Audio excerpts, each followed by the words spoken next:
অশান্তি কোরআনের আইন না থাকাতে দেশে অশান্তি। ঠিক না মুসলমান? ঘরে বাইরে সবখানেতে নাই কোথাও শান্তি কোরআনের আইন না থাকাতে দেশে অশান্তি কোরআনের আইন না থাকাতে দেশে অশান্তি। যুব সমাজ ধ্বংস করছে মাদকিয়া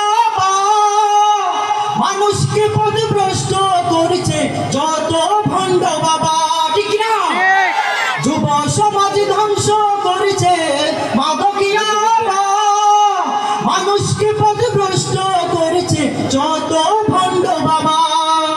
দুই বাবাই জাতিকে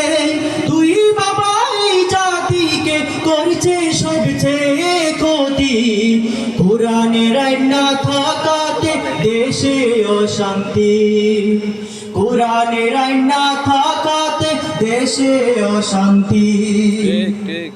আলেম উলামা যখনই দিনের কথা বলে কত বুদ্ধিজীবীর গায়ে তখন আগুন জ্বলে। ঠিক না মুসলমান? আলেম উলামা যখনই দিনের কথা বলে কত বুদ্ধিজীবীর গায়ে তখন আগুন জ্বলে। কোরআনদ্রোহী বুদ্ধি দিয়ে হয় না জাতির উন্নতি কোরআনের আইন না থাকাতে দেশে অশান্তি কোরআনের আইন না থাকাতে দেশে অশান্তি।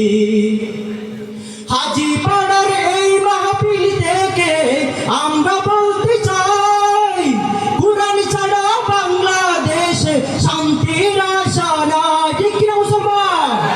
হাজী পাড়ার এই মাহফিল থেকে আমরা বলতে চাই কোরআন ছাড়া বাংলাদেশে শান্তির আশা নাই। কোরআন মানলে আসবে শান্তি কোরআন মানলে আসবে শান্তি আল্লাহ তাআলার স্বীকৃতি কোরআনের আইন না থাকাতে দেশে অশান্তি কোরআনের আইন না থাকাতে দেশে অশান্তি। ঘরে বাইরে সবখানেতে নাই কোথাও শান্তি কোরআনের আইন না থাকাতে দেশে অশান্তি কোরআনের আইন না থাকাতে দেশে অশান্তি কোরআনের আইন না থাকাতে দেশে অশান্তি। আসসালামু আলাইকুম।